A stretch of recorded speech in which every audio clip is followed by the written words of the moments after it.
There are games that fail because they're broken. There are games that fail because they're bad. Then, there are games that fail because they were too much for the world they were born into. Too strange, too disturbing, and too visionary. Shadow Hearts was one of them.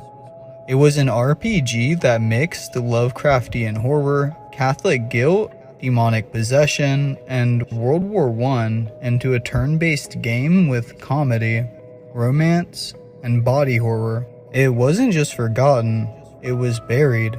This is the story of how one of the darkest, boldest RPGs of all time was created, twisted, censored, ignored, and ultimately lost.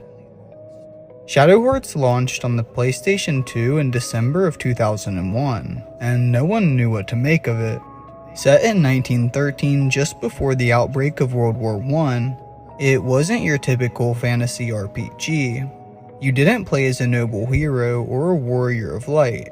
You played as Yuri Hyuga, a sarcastic, violent, half-possessed man who hears the voices of the dead. The plot? They're trying to stop a British warlock named Roger Bacon from resurrecting a god. But it only gets stranger from there. You battle demons made of rotten flesh, unholy nuns with melted faces, and faceless executioners dressed in Catholic robes. And that's just the first 10 hours. The game mixed Japanese horror with European folklore, Chinese mythology, and Western religious trauma.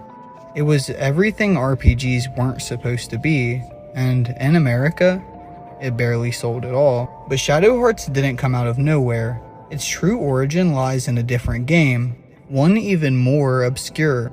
In 1999, Hiroki Kikuta, best known as the composer of Secret of Mana, formed a small studio called Saknoth. His goal was to make unconventional, narrative-driven games that push the boundaries of the medium. Their first project was Koudelka, a horror RPG for the original PlayStation. Set in a haunted monastery in 1898, it was slow, claustrophobic, and filled with gothic atmosphere. Critics praised its tone and music, but slammed its gameplay and sluggish pace. The game flopped commercially. Kikuta left the company shortly after, but the team that remained saw something worth salvaging. Led by director Matsuzo Machida, they scrapped the turn-based tactics of Koudelka and leaned deeper into the horror and alternate history. They began work on a new title. It was weirder and darker. It was Shadow Hearts. Shadow Hearts opens with a priest being murdered and dismembered on a train. The heroine, Alice Elliott, is being hunted by a demonic cult operating under the Vatican. Your protagonist is a damaged man with trauma, rage, and a literal demon living in his soul. This wasn't fantasy. This was psychosis. This was war, religion, and death, all tangled into one. The story uses real-world history as its backdrop, the tensions leading into World War I, the spiritualist movements of the late 1800s, and fears of foreign invasion and religious corruption. But it filters everything through a sick, surreal lens. Every church hides something evil. Every friend is broken. Every enemy speaks in riddles, moaning about destiny and sacrifice. And through it all, Yuri hears his dead father's voice inside his head, begging him to resist the monster within, begging him not to become what he was born to fight. It's raw, uncomfortable, and totally unique for its time, but most players never saw it, because Shadow Hearts launched in Japan just 2 months after Final Fantasy X, and in North America, it released the same week as Grand Theft Auto 3. It never stood a chance. What makes Shadow Hearts especially unique isn't just the plot, it's the combat system. Brutal, fast, and unforgiving. Instead of choosing actions from a menu, players had to time every move with a spinning roulette called the Judgment Ring. Hit the right zones and you land the attack. Miss, and you waste your turn. Even healing spells, item usage, required this timing mechanic. Everything was a risk. Everything demanded focus. It wasn't just a gimmick, It was a metaphor. Every decision was a roll of the dice. Every outcome was fate grinding forward. But the darkest system in the game wasn't the judgment ring. It was sanity points. Every character had a mental threshold. Take too much damage, stay in battle too long, or witness too much horror, and they snap. They go berserk, attack allies, lose control. You didn't just manage health, you had to manage a human mind under pressure. And Yuri's mind? That's where the real horror lived.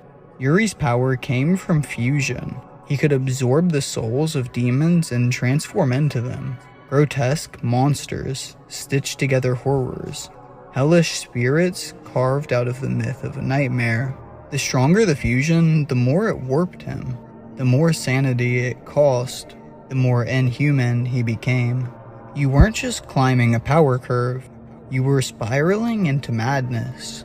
It's one of the only RPGs of its era where gaining new powers feels wrong.